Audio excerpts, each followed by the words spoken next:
Espace TV, le 22h.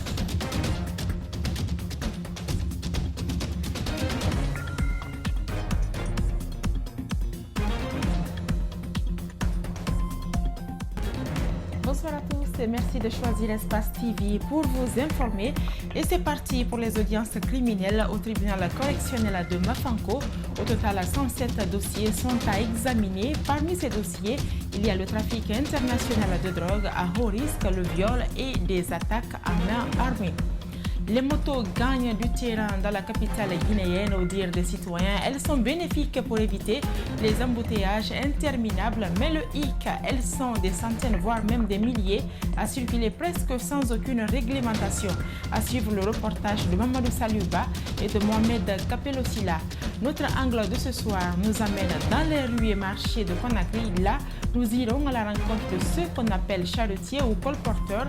C'est le grand format d'André Mossier-Milimono que vous allez découvrir dans ce 22h. Voilà pour le sommaire, les détails c'est dans un instant.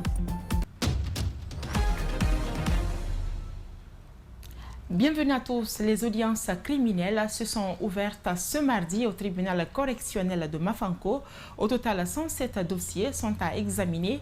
Parmi ces dossiers, il y a le trafic international de drogue à haut risque, le viol et des attaques à main armée. Dès l'ouverture des travaux, le tribunal a rassuré que le droit sera dit durant ce procès qui prendra quelques semaines. Djibilba, Tchernosadouba.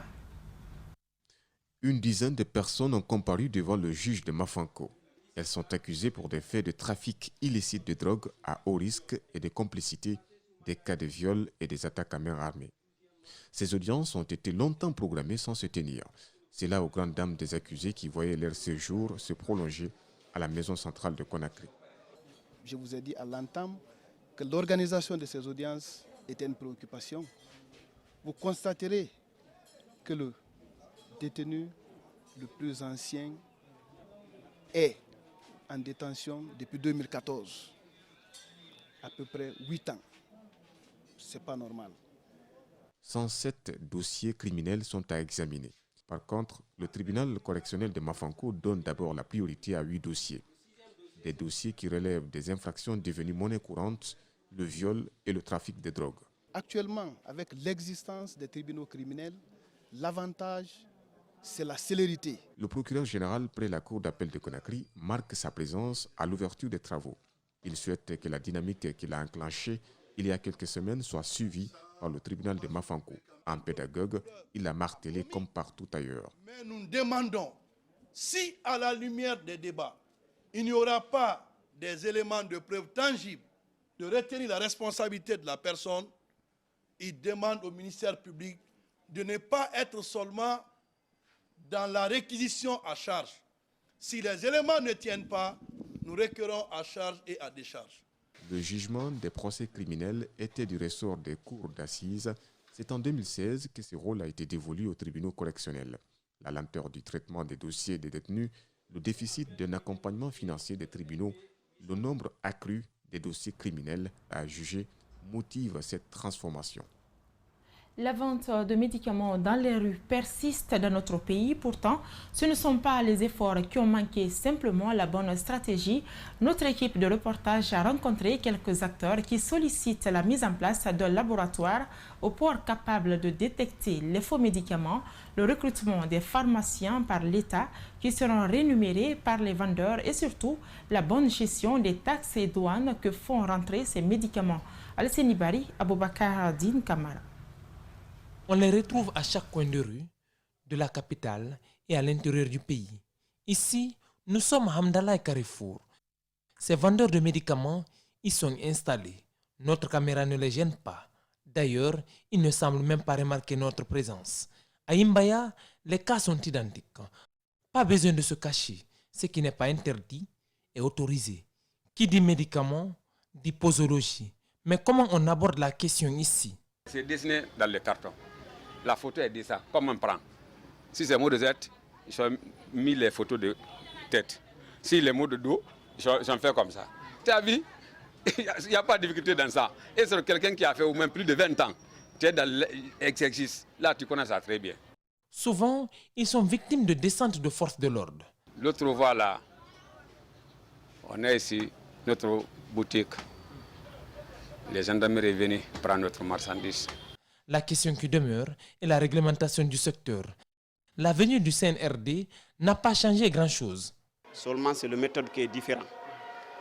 Parce que l'écrasante majorité des pharmaciens de Guinée achètent leurs produits pharmaceutiques avec nous, vendeurs et importateurs qui n'ont pas d'agrément à Madina. Voici mes cahiers. Il y a plus de 20 et quelques pharmacies, ce sont seulement des partenaires, je ne cite pas leur nom, qui me doivent l'argent. Je n'ose pas de réclamer. Quand je réclame des crédits, il dit que tu sais que tu n'as pas un document. Plus loin, il préconise des pistes de solutions pour réglementer la vente de médicaments dans le pays. Pour avoir un laboratoire au port, pour citer le bon produit ou le mauvais, pour nous assister avec des pharmaciens. Nous sommes prêts à avoir des pharmaciens, des jeunes qui ont fait la pharmacie avec nous. Ça va permettre l'État d'employer les gens et ça va réduire le chômage. Troisièmement, que l'État arrive à renforcer notre sécurité. Nous sommes victimes de l'insécurité et des tracasseries administratives de tous genres. Selon notre interlocuteur, aujourd'hui, plus de 200 conteneurs sont interpellés au port autonome de Conakry. Pourtant, ils se sont acquittés des taxes et douanes. Le prix du carburant a connu une légère réduction au lendemain de la prise du pouvoir par le CNRD dans les gares routières. Cette réduction a-t-elle eu de l'impact positif sur le prix du transport interurbain, surtout au niveau des bus? Élément de réponse dans ce constat effectué par Bernard Koundouno et Aboubakar Din Kamara. La fixation du prix du transport urbain et interurbain relève des accords entre le ministère des Transports et la fêtière patronale des transporteurs routiers de Guinée. Sur le terrain, difficile pour les conducteurs de respecter ces tarifs fixés par les autorités. En août 2021, alors que le prix du carburant passait de 9 000 à 11 000 francs, le prix des transports urbains et interurbains était fixé comme suit. 800 francs guinéens pour le bus, 1000 francs pour le minibus et 1500 pour le taxi. En interurbain, Conakry Zérékoré, 200 000 francs guinéens. Conakry Kissidougou, 140 000 francs guinéens. Conakry Gekedou, 150 000 francs guinéens, le bus, pour ne citer que ceux-là. À ce jour, le prix du carburant est passé à 10 000 francs guinéens à la pompe. Mais dans le transport, c'est une autre réalité. La réduction du prix par le CNRD n'a décidément changé pas grand-chose. Et pourtant, les conducteurs se félicitent des mesures d'allègement prises par les autorités pour soulager les voyageurs. Le mobile ne fatigue personne. Tu viens, tu regardes, tu prends tes documents, tu vas, tu te présentes. Si tu es en règle, tu n'as pas de problème. Ici à Matoto, le syndicat dit avoir agi en faveur des populations malgré ce flou dans l'application des tarifs du transport. Les 150, on les a diminués à 130. Les 170, on les a diminués à 150 pour assister le pays. La seule difficulté signalée actuellement par les transporteurs reste l'état dégradant du réseau routier. Entre Mamo et Farana, nous prions l'autorité devient en aide. Et puis c'est le moment là, si la saison pluvieuse commence, si l'autorité ne vient pas en aide, la route va bloquer. Hors micro, certains conducteurs disent avoir payé 10 000 ou 5 000 francs guinéens à chaque barrage pour échapper au contrôle qui pourrait parfois les prendre assez de temps. Elles nous déposent vite à nos lieux de travail, elles nous font traverser les longues files d'embouteillage et parfois elles nous rendent la circulation difficile. À Conakry, les motos gagnent du terrain. Elles sont des centaines de milliers à circuler presque sans aucune réglementation. Pourquoi autant de motos? Éléments de réponse dans ce reportage de Mamadou Saliouba et de Mohamed Kapelosila. Sa rapidité et sa facilité à se mouvoir entre les véhicules dans les embouteillages font d'elle le moyen de déplacement le plus convoité. À Conakry, ces dernières années, la moto s'est trouvée une place et rivalise à chaque coin de rue avec les taxis traditionnels. Et ce qui fait que vraiment la moto est utile maintenant là, à Conakry, c'est parce que ça nous facilite la circulation. Ça évite l'embouteillage, ça nous fait éviter l'embouteillage. Mais à Conakry, pour certains automobilistes, conduire est devenu difficile à cause de la floraison incontrôlée des motards qui chaque jour montrent ses inconvénients dans la grande circulation. La circulation est devenue désordre. Le fait que la moto est nombreux, il y a des gens qui viennent au village, ne connaissent pas le code de route. Ça là, c'est le motard qui a cassé ça. Il a cassé ça, il a descendu, il a commencé à mettre, il faut maîtriser tous mes rétroviseurs là. C'est elle qui a cassé tous mes rétroviseurs, tous les deux rétroviseurs. Quand elle tape ça, elle ne s'arrête même pas. Continue seulement, hein, parce que nous sommes sous l'embouteillage. On vient, on fait vroom. Tu dis, hey, il continue. Exemple, mon fer rouge derrière là, c'est un motard qui est venu rentrer là-bas. Mais pourquoi l'explosion des motos dans la capitale? Pourquoi l'État peine à réguler la circulation? Le manque d'emploi est une réponse, le manque de moyens de déplacement est une autre, et il y a une troisième explication assez proche de la politique chinoise. Petit argent, petit travail, petit argent, petite machine ou petite moto. Je pense bien que ça peut quand même jouer un des facteurs pouvant permettre à tout le monde d'avoir accès à une moto. Aujourd'hui, à Conakry, le nombre de motos explose et avec des accidents de la circulation qui deviennent récurrents. Une fausse alerte faisant état de la fermeture du siège du RPG Arc-en-Ciel s'est répandue dans la cité ce mardi. Selon les rumeurs, les jeunes de l'ancien parti au pouvoir seraient en train d'ériger des barricades pour des raisons qu'on ignore. Sur les lieux, le constat était tout autre, pas d'incident, mais un important dispositif sécuritaire de la CMIS se faisait remarquer sur les lieux. Le constat de Antoinette Dédé Onivogui et Alcini Camara. La rumeur de la fermeture du siège du RPG Arc-en-Ciel s'est répandue ce mardi dans la cité comme une traînée de poudre. Mais sur les lieux, le constat était tout autre. Aux alentours du siège, 3 pick-up de la CMS sont visibles. L'administrateur général du siège ignore la raison de cette visite inopinée. Ce matin, à ma grande surprise, vers les 8h10, 8h comme ça, j'ai vu la police. Ils sont venus avec les 4 pick-up se positionner, comme vous les voyez. Par curiosité, on est venu vers eux, savoir ce qui ne va pas. Et le commandant nous dit qu'ils sont venus pour un maintien d'ordre. Maintien d'ordre, il n'y a pas d'événement. C'est lorsqu'il y a un événement que la sécurité vient de maintenir l'ordre. Mais il n'y a pas d'événement, il y a un maintien d'ordre. Il dit, vous avez trop d'articles, on est venu pour un maintien d'ordre. J'ai dit, bon, bonne chance. Comme des citoyens, Noumouké Camara a été surpris de constater la présence de ces engins de la police au siège du RPG Arc-en-Ciel. Il pense que c'est une intimidation qui ne fera pas fléchir leur parti. Bien sûr, c'est une sorte d'intimidation, mais ça ne nous intimide pas. Ça ne nous fait pas bouger. Non, le RPG n'a pas peur de ça.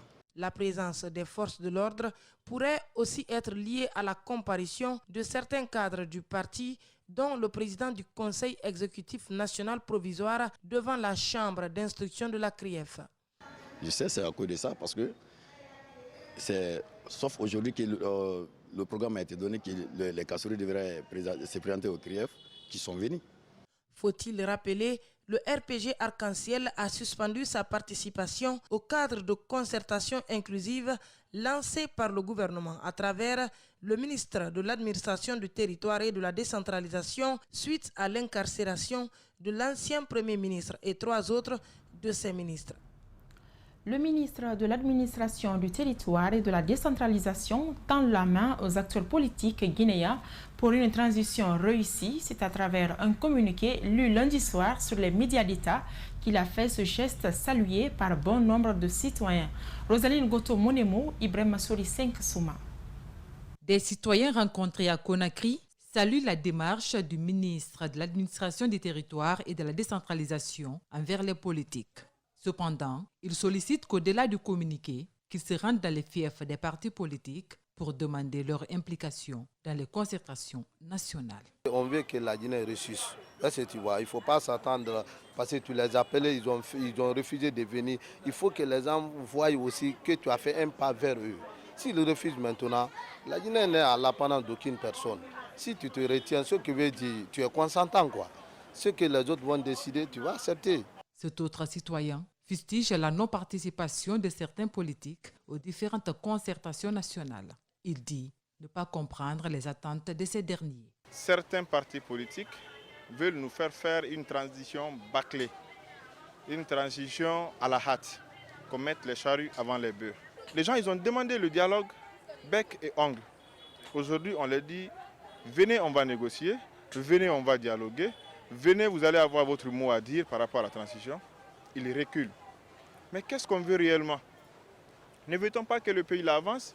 Pour une transition réussie, ces citoyens demandent aux acteurs politiques de saisir cette occasion et répondre favorablement à l'invite du MATD pour le bien du pays. Quand il y a des propositions concrètes, il faut l'accepter, il faut mettre vraiment le problème personnel à part. Et s'il y a quelque chose à dénoncer, vous pouvez dénoncer. Et je sais que vraiment c'est avec le dialogue qu'on peut vraiment s'entendre et qu'on peut avoir la solution. Il faut rappeler que le ministre de l'Administration des Territoires et de la Décentralisation a tenu à rassurer dans le communiqué les acteurs politiques. Mori Kondé les invite à revenir sur leurs points de revendication lors de la prochaine session du cadre de concertation inclusif. Au récent sommet de la CEDEAO au Ghana, il a été demandé à la junte au pouvoir en Guinée de soumettre un chronogramme dans un délai raisonnable pour le retour à l'ordre constitutionnel. Le 25 avril prochain, c'est la date ultime de la CEDEAO à laquelle le CNRD devrait se plier pour échapper aux sanctions de celle-ci. Malik Senghana Kamara, Alseni Kamara, reportage.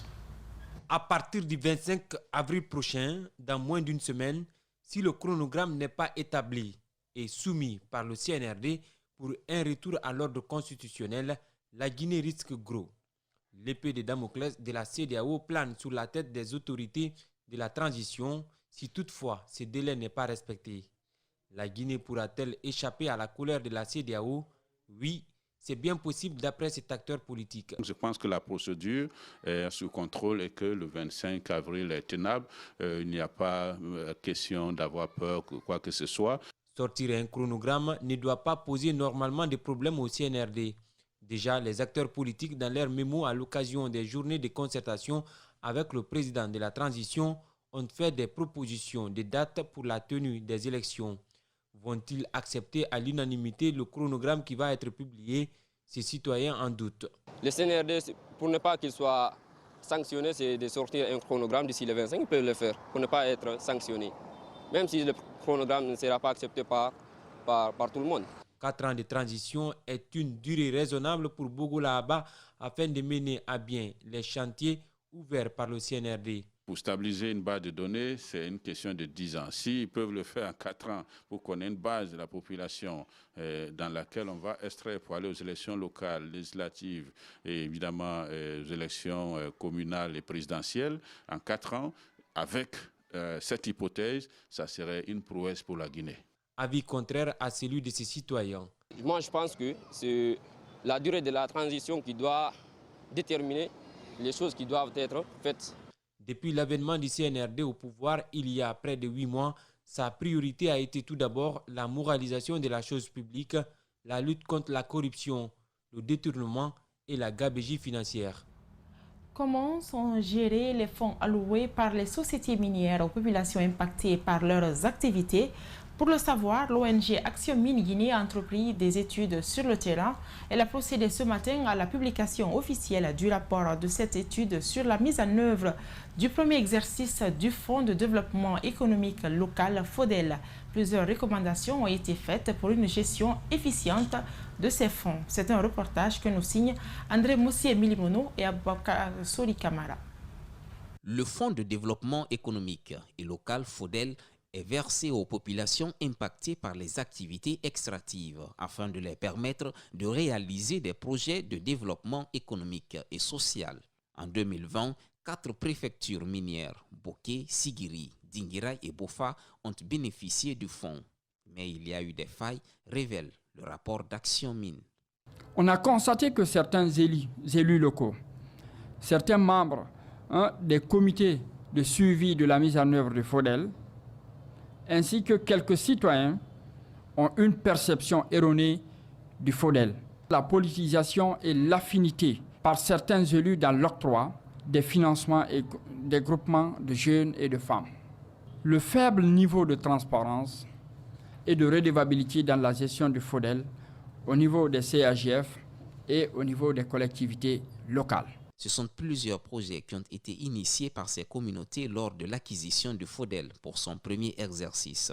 Le rapport mentionne quelques défis liés à la gestion de ce fonds, tels que la maîtrise du code des collectivités et du manuel de procédure de la mise en œuvre du FODEL par les élus. Le choix objectif de projets viables par les collectivités locales sans aucune ingérence ou injonction des organes de gestion du FODEL pour parvenir à une gestion efficiente de ces fonds au bénéfice des populations concernées, Action Mines recommande. Au ministère des Mines, il est demandé de réaliser un audit financier de la mise en œuvre du premier exercice du FODEL, aussi de sensibiliser les communautés à la surveillance citoyenne des sessions budgétaires aboutissant au choix des projets par les conseillers. Ces études ont par ailleurs révélé que certaines préfectures se sont démarquées par une meilleure gestion de ces fonds en réalisant des projets viables et qui aujourd'hui profitent aux communautés.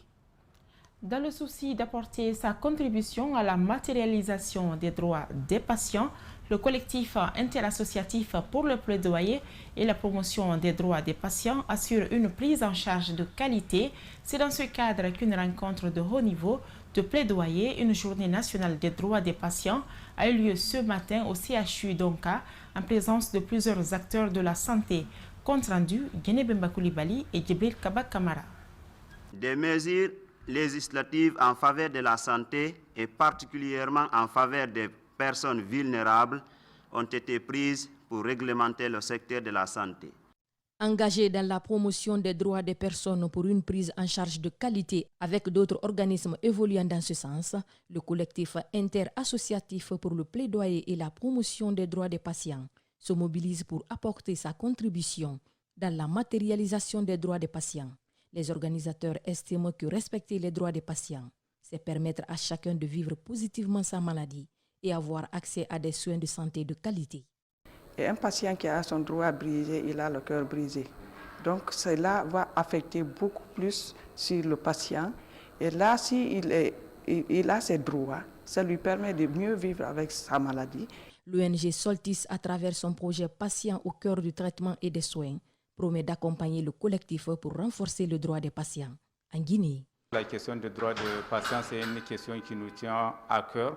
En tant qu'ONG qui intervient pour une prise en charge centrée sur le patient, pour améliorer la qualité de la prise en charge du VIH, nous sommes en devoir d'accompagner le collectif dans ce sens. Le responsable du programme national de lutte contre le VIH et les hépatites a quant à lui salué l'effort du collectif qui a milité pour les droits des patients en Guinée, avant de rassurer d'être à la disposition de cette structure. Sans cette journée, il y a beaucoup de choses qui se passent dans les structures de santé. Donc connaître le droit des patients et connaître ses devoirs est pour moi une opportunité pour que nous, agents de santé, que nous puissions nous mettre en cause. Le droit à la santé est garanti par la législation guinéenne, notamment la Constitution, qui reconnaît la santé comme un droit préalable à la jouissance des autres droits fondamentaux. Un mot de sport, la Confédération africaine de football CAF a procédé ce mardi 19 avril 2022 au tirage au sort des éliminatoires de la Coupe d'Afrique des Nations Côte d'Ivoire 2023, éliminé à 8e de finale lors de la dernière édition de la Biennale du football du continent. Le Chili a eu tirage plutôt clément. Il s'agit du groupe D en compagnie de l'Égypte, du Malawi et de l'Éthiopie. La Guinée jouera son premier match contre l'Égypte en déplacement avant de recevoir l'Éthiopie entre fin mai et début juin 2022. D'ici là, le nom du futur sélectionneur du Chili devrait être connu. À présent, un autre angle.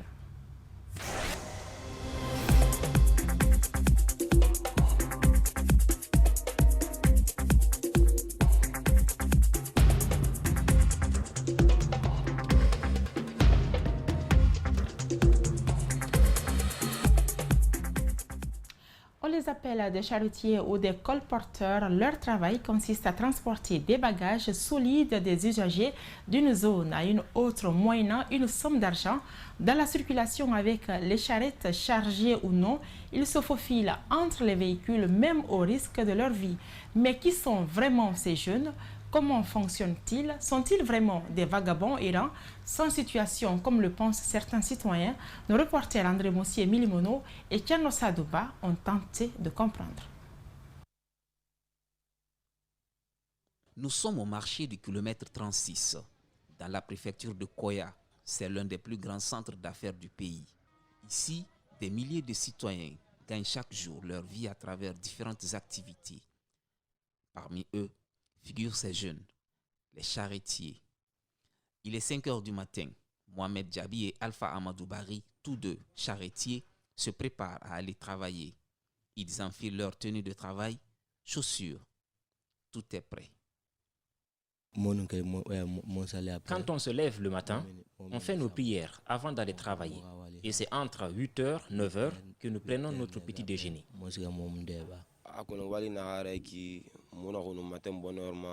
Ce travail-là exige de faire des exercices le matin, avant de sortir sur le terrain. 6 heures du matin, Rasta et Taliban rejoignent le point de regroupement. Quelques collègues sont déjà là.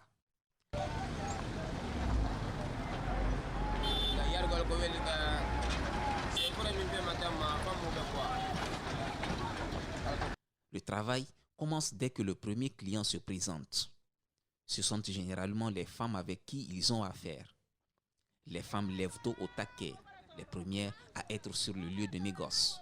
20h, des fois 19h, allez m'en poche de débat. Et à cause de chama, mon chocho d'arine. En tant que moubar mon matin, en amour ni moufa fok n'en fait quoi. Donc, courage n'ara quoi, nous chocho d'arine, John.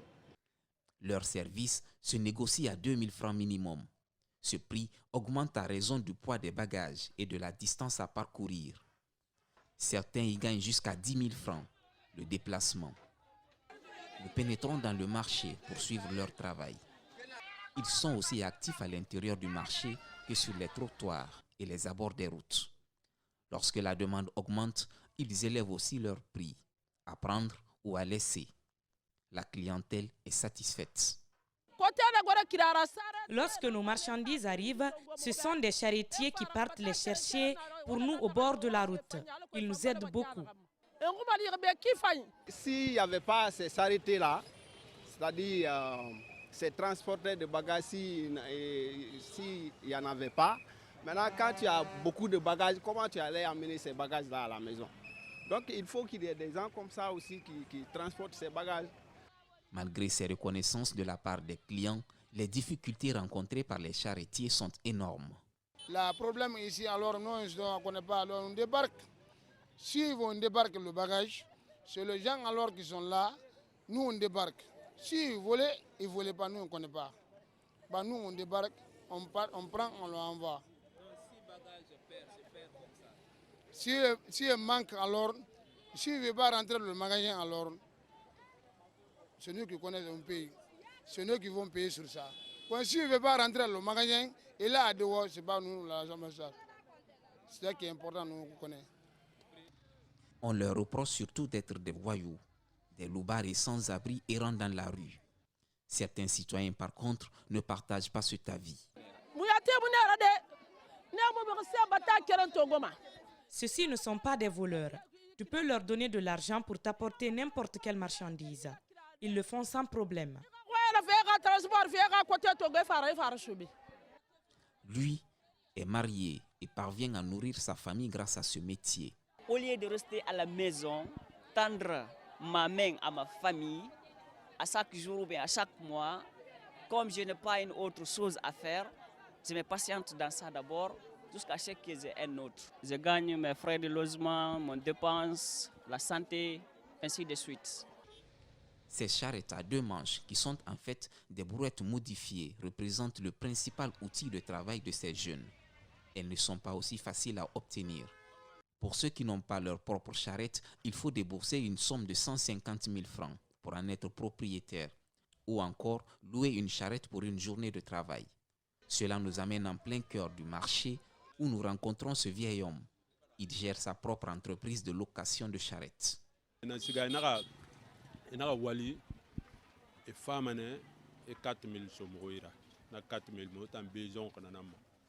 Lorsqu'il loue nos charrettes, nous recevons 4 000 francs guinéens en contrepartie. Même cet argent, ils nous le donnent difficilement. Pourtant, nous sommes d'une importance très capitale pour eux. On a 4 000 francs difficilement.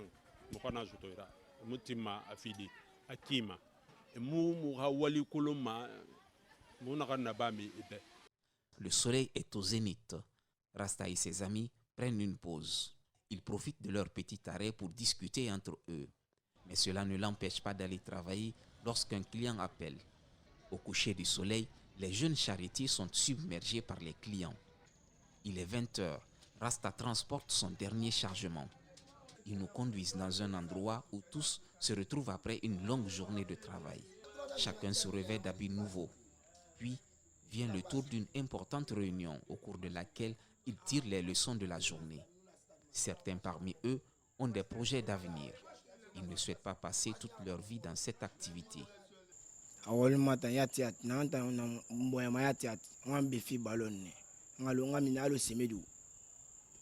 Ballon bombo igu 36 yafa andi fantungu biara guru takui memu guru madi moy muna sutem muna mi muna na mu malima mfa wamane nga wakiliyat ya. J'ai envie de travailler très dur. La suite, je verrai entre ouvrir ma propre boutique et aller en Europe, car je compte abandonner cette activité. À 22h, nos charretiers sont pris de fatigue. Ils décident de rentrer car demain, la routine continue. Le travail reprend dès 5 heures. Place à présent aux annonceurs dans la rubrique Public Reportage.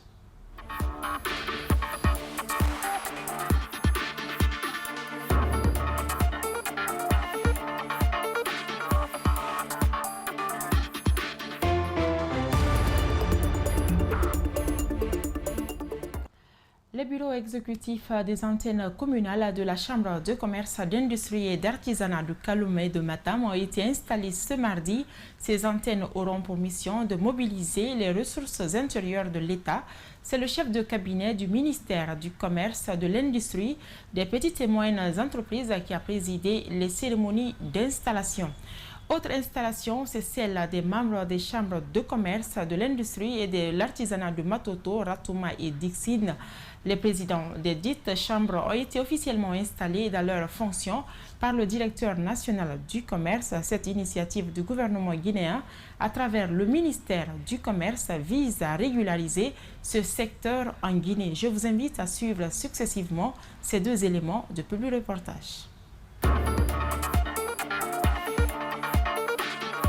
Adamasso occupe désormais la tête de la Chambre de commerce, d'industrie et d'artisanat de Guinée pour l'antenne de Kaloum. La présidente explique qu'il y a de cela 20 ans que ce bureau a arrêté de travailler pour plusieurs raisons. On n'avait pas de bureau, on ne pouvait pas travailler. Donc c'est pourquoi, c'est dans ce sens-là, on a dit il y a plus de 20 ans, on n'a pas pu exercer. Comme le bureau est mis en place, Inch'Allah, on se mettra à la tâche. Après Kaloum, destination Matam où Seikou Oumar Diallo est également installé comme président de la Chambre de commerce, d'industrie et d'artisanat de Guinée pour l'antenne de Matam. La Chambre de commerce, d'industrie et d'artisanat de Matam, de par ses prérogatives, est une institution garante du bon fonctionnement des activités économiques dont la mission consiste à rassembler, informer et défendre les intérêts des opérateurs économiques au sein de notre commune. Le maire de Matam précise que la réactualisation de ces structures, Matam en avait besoin car la commune abrite l'un des poumons de l'économie guinéenne, le marché Madina. Ce qui fait de la Chambre communale de commerce de Matam la cellule vivrière de toutes les chambres communales de Guinée. Les bureaux réactualisés sont composés des sections dont le commerce, l'industrie, l'artisanat, le tourisme, mais aussi des PME. C'est un élément qui est très important pour le développement de notre pays, dont on n'a pas eu depuis 20 ans. Donc vous pouvez imaginer combien de fois le pays ne bougeait pas. Après leur installation officielle, les bureaux exécutifs à travers chaque section auront pour mission de mobiliser des ressources intérieures pour l'État. Que vous reconnaissez désormais le président de la Chambre de commerce, d'industrie et d'artisanat de Matoto, Elhaj Kourouma, ici présent. C'est désormais officiel, Mohamed Kourouma est l'homme qui va diriger les rênes de la Chambre de commerce de Matoto, mise en place ce mardi par les autorités. Dans son discours, la vice-présidente de cette antenne communale a, au nom du président, rappelé les missions de la Chambre de commerce avant de lancer une invite à ses collaborateurs pour la réussite des tâches qui lui sont confiées. Je vous rassure de notre ferme détermination à accompagner la mairie pour la mobilisation des recettes intérieures de l'État en impliquant directement les opérateurs économiques à travers les structures de base. Tout comme le président de la Chambre de commerce de Matoto, les présidents des chambres de commerce de Ratoma et de Dixine ont été aussi installés dans leurs fonctions. Là également, les élus ont réitéré leur volonté de mener à bien la mission. Devant tous les Guinéens, en ce qui nous concerne notre commune, que la chambre de commerce de Ratoma sera la chambre pilote des 5 communes de Ratoma, pourquoi pas de la Guinée même. Ma priorité serait mettre les commerçants, tous les secteurs privés ensemble, main dans les mains, pour œuvrer dans ce sens. Ces différentes antennes auront pour mission d'informer et de sensibiliser les opérateurs économiques à s'inscrire dans la légalité. L'initiative vise à faire respecter la loi sur les prix pour défendre l'intérêt de la population, mais aussi ceux des commerçants. Une manière de régulariser et de mettre un terme à tous les dysfonctionnements enregistrés dans le secteur du commerce les 20 dernières années.